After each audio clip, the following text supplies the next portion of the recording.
Ouais, bonjour.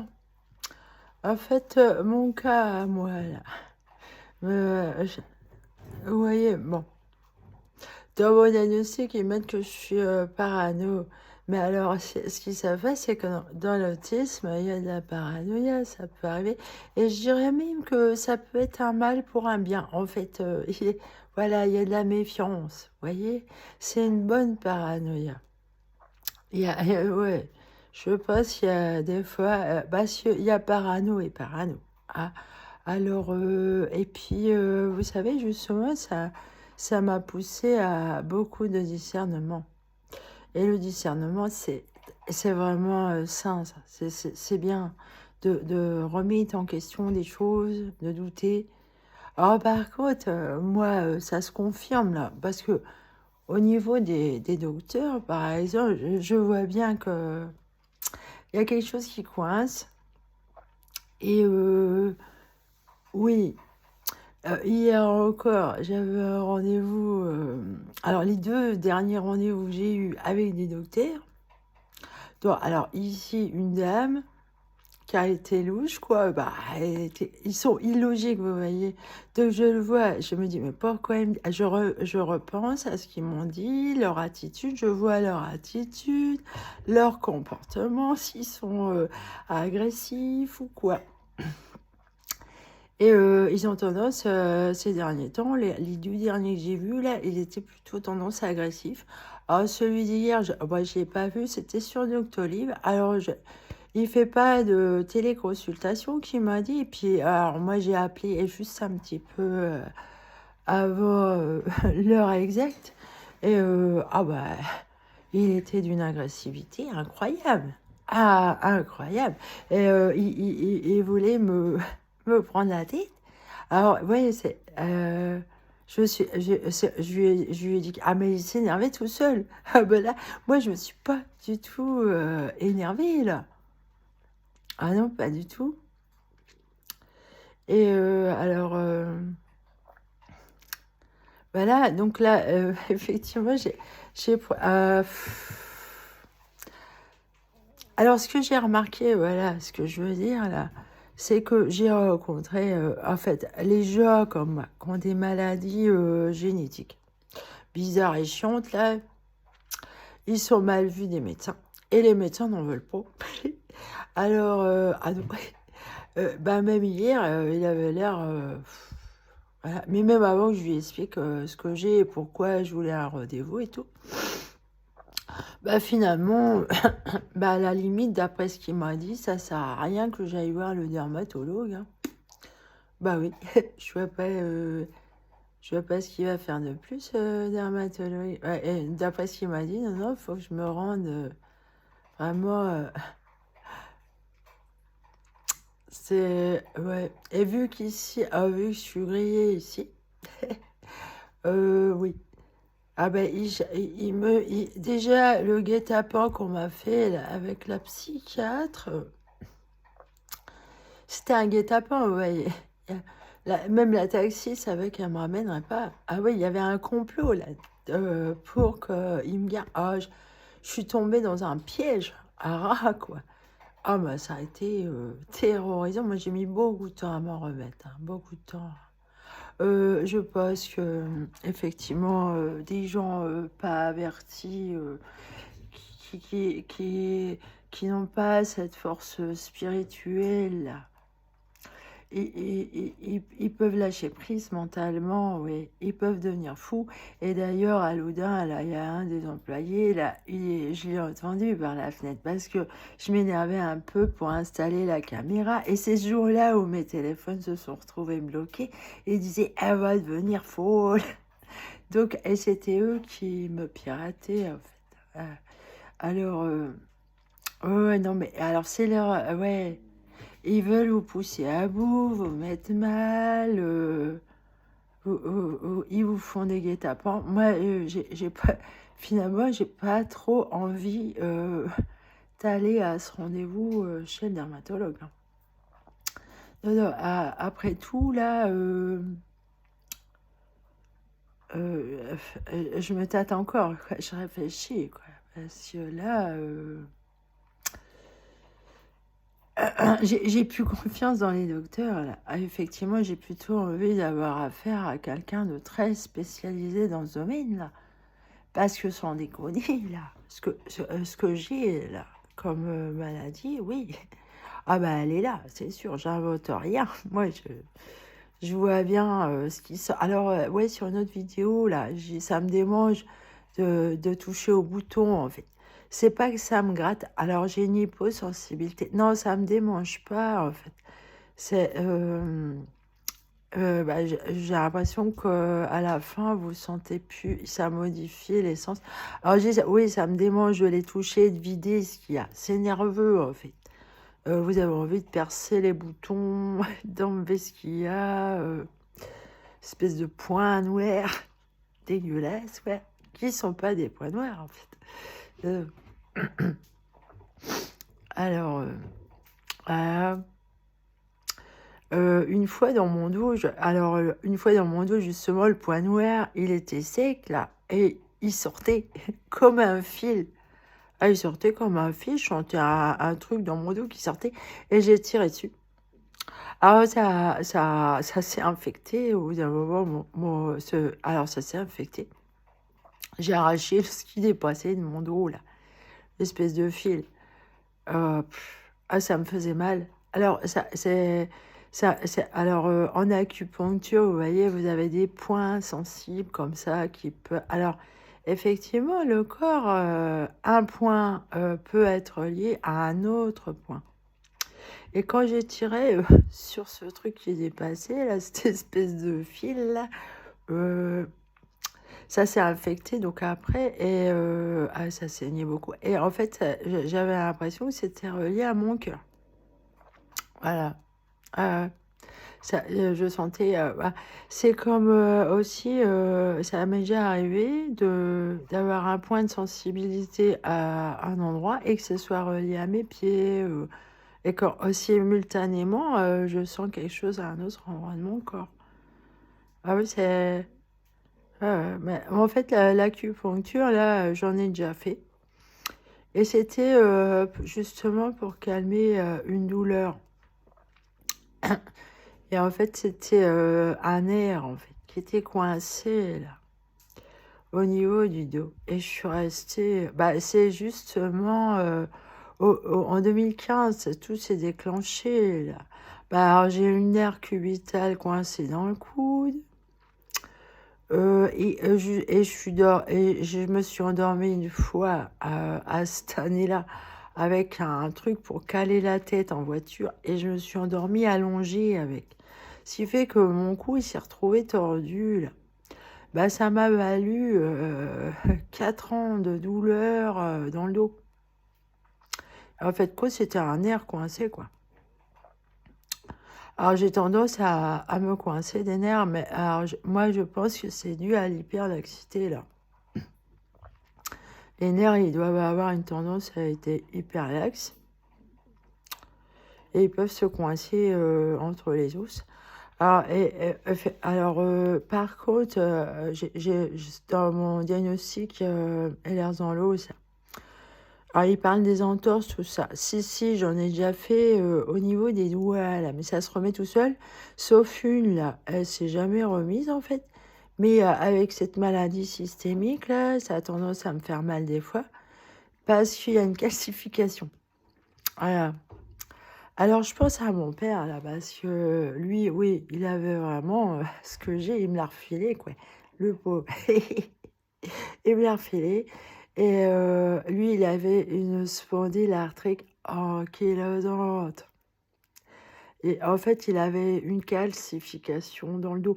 Alors, cette maladie-là, elle est reliée à des douleurs dans le dos. Voilà, le dos est fragile à ce niveau-là. Ah, c'est vraiment. Mais j'ai hâte de rencontrer la personne là, qui est spécialisée là-dedans. Parce que, évidemment, c'est des gens qui s'y connaissent mieux que moi. Ils ont étudié et tout, là.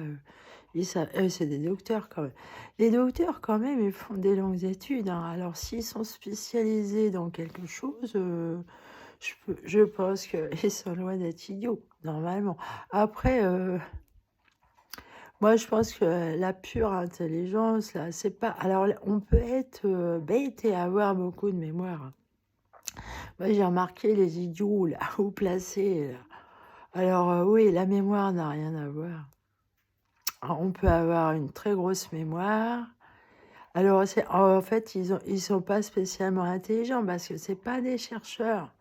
Ils cherchent pas à comprendre et à évoluer. Pour eux, ce qu'ils ont appris, c'est ouais, c'est comme ça, point barre. Voilà, j'ai l'impression que c'est ça, quoi. Ils ont enregistré et ça va pas loin, en fait. La mémoire, ça n'a rien à voir, en fait. Hein, la mémoire, c'est la mémoire. Ouais. C'est une capacité d'une partie de votre cerveau, quoi. Alors, c'est pour ça que je pense qu'il y a des gens, ils se retrouvent avec des gros diplômes, mais ils sont pas compétents. Moi, je pense que c'est justement la compétence, là, c'est l'intelligence. Ouais, du discernement. Ben, on revient là-dessus. C'est une capacité de rechercher, d'évoluer, d'avancer. C'est un progrès, quoi. Donc, faut arrêter de... Moi, je pense qu'il faut arrêter de mettre tout en boîte comme ça. Là. Ouais, ouais. Tout est mis en boîte. Tiens, je pense à un monsieur, là, qui, je crois, qui est décédé. Oh, je sais plus son nom, ouais. Il parlait de l'histoire du colibri. Enfin, lui, il était pour le fait de manger de la viande. Il était végétarien, mais... Non, il n'était pas végétarien. Oui, il critique... Ouais, non. Lui, il était plutôt pour l'écologie, mais il mangeait de la viande. Et il critiquait les gens qui mangent pas de viande. Il disait qu'ils étaient tristes. Ça, c'est pas vrai. C'est pas vrai. Alors, effectivement, il peut y en avoir. En plus, on peut rien mettre en boîte. Mais si on a une nourriture saine et qu'on mange vraiment ce qu'on doit manger, non, vous avez tendance à être joyeux. Voilà, oui, joyeux. Après, on peut être triste parce qu'on prend des médicaments, justement. Parce que là, mon expérience avec les médicaments, les neuroleptiques, les antidépresseurs, tout ça, ça rend très triste. Ça. Oh bah ça déprime, ça déprime. Ah bah oui, parce que c'est un médicament, il faut en prendre un autre pour accompagner l'autre. Et si vous regardez tous les effets secondaires, ils sont vrais. Ils sont vrais, voyons. Oui. Alors par contre, moi, quand je faisais de l'hypersomnie, là, avec cette maladie-là, en 2015, justement, j'avais essayé Alors, c'était la première fois que j'en prenais, en fait. Des somnifères. Bah, moi, alors, il y en a, ils sont résistants, là, des élerzol aussi, ils sont résistants à la morphine, tout ça, et ça aggrave leur douleur. Bah, alors, moi, les somnifères, là, ah bah, ça marchait pas du tout. Je résistais aux somnifères, je continuais à avoir des insomnies. Ouais. C'est... Non, mais là, franchement, voilà, c'est ce que je voulais dire. En tout cas, les docteurs que je vois là, qu'est-ce qu'ils sont agressifs, quoi. Alors moi qui suis très sensible, quoi, j'y vais à reculons chez les docteurs. Ah bah, et vu le guet-apens qu'on m'a fait en 2020, là, j'ai pas trop envie que ça recommence, vous voyez. Ils me foutent les boules. Ah bah oui, moi, elle m'a terrorisée, cette dame. Terrorisée. Vous allez remplir un dossier, on se jette sur vous, on vous enferme, ils parlent à votre place, ils disent n'importe quoi, qui sont pas vrais.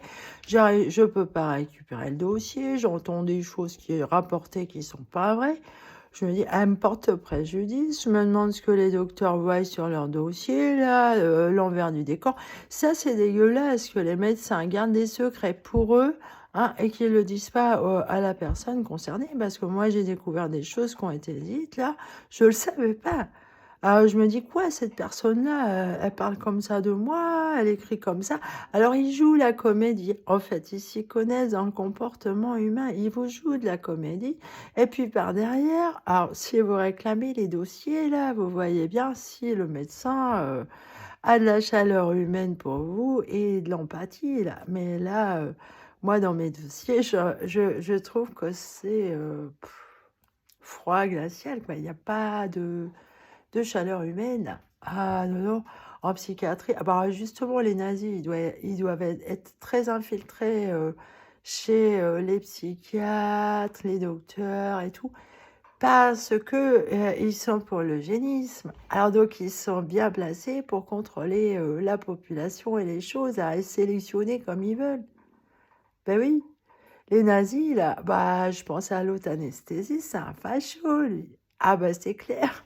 Ouais. Donc, ouais. C'est un peu comme les pédophiles qui font les métiers qu'ils veulent pour avoir des victimes. Eh ben oui.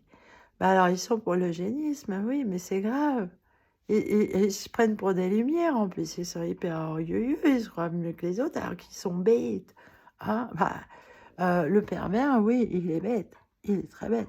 Ah, bah, il ferait mieux de discerner ce qui va pas chez lui, là. C'est pas lumineux, ça, d'être orgueilleux, là, comme ça. Et de vouloir briller comme ça aux yeux des autres, en les effaçant, en fait. En voulant les effacer, ça se fait pas, ça. Faut respecter la liberté des autres, hein. Moi, je pense qu'il faut être intransigeant là-dessus, hein. On n'a pas à décider comme ça des choses pour les autres. Non. Ça, c'est prendre la place de Dieu même, vous voyez? Et vous êtes pour Dieu. Ah bah non. Ça, c'est le propre du diable. En plus, ils sont menteurs. C'est le propre du diable. Il a plein de défauts, le diviseur, là. Diabolique, orgueilleux, menteur, usurpateur, euh, ah, mais séducteur. Ah oui, c'est de la manipulation, ça. Bah oui.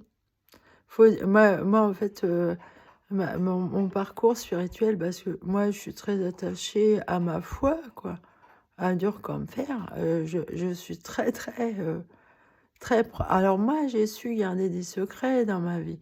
Par exemple, avec ma famille ou la belle famille, j'aurais jamais vraiment... si à une de mes sœurs, je lui disais, moi, je pense que je suis chamane, mais je le disais pas ouvertement. Mais anthropologue, oui, je l'ai toujours su, mais j'ai jamais dit ça. J'ai jamais dit. En fait, le meilleur anthropologue, c'est celui qui dit rien, qui passe inaperçu, qui s'infiltre dans la communauté, là, et qui travaille sérieusement, là, qui regarde, qui observe. Ah ouais, alors... Et puis finalement, voilà, ouais, moi je me suis toujours considérée comme ça. Voilà, c'est comme ça que je me voyais au départ. Anthropologue et chaman. Voilà, c'est vraiment ça. Mais après, c'est vrai que le domaine dans lequel je voudrais travailler, ben je peux pas en fait. Je peux pas. Parce que là, si on... vu les branquignoles que j'ai dans le dos, je peux rien faire. C'est évident. Ah, quoi, c'est contre mon gré, ça me fait pas plaisir. Moi, j'aimerais mieux, j'aimerais mieux, mais là, je suis obligée de faire des concessions, hein. Je me prive, hein, je sacrifie mon temps à autre chose. Donc, je le mets à profit à l'anthropologie. Voilà, parce que je pense faut vraiment sérieusement chercher à comprendre ces phénomènes de société, là, où les gens deviennent agressifs et tout. Qu'est-ce que ça cache? Ah bah oui, le docteur hier, là. Ah bah, du coup, il m'avait dit de le rappeler parce que j'avais appelé un peu trop tôt. Bah, j'ai pas rappelé.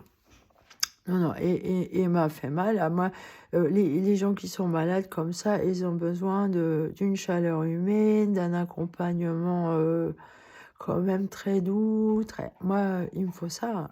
Parce que, en plus, ces gens-là, ils ont chié rien qu'avec leurs problèmes de santé. Alors, si évidemment le docteur est agressif comme ça, et dur et pète sec, ça peut pas rentrer dans le soin. Ah bah non, là, excusez-moi, non. Alors, je suis assez dégoûtée. Moi, je préfère me débrouiller toute seule, finalement, en attendant de rencontrer une personne vraiment qui s'y connaît très très bien. Voilà. Ah, voilà. Allez, salut.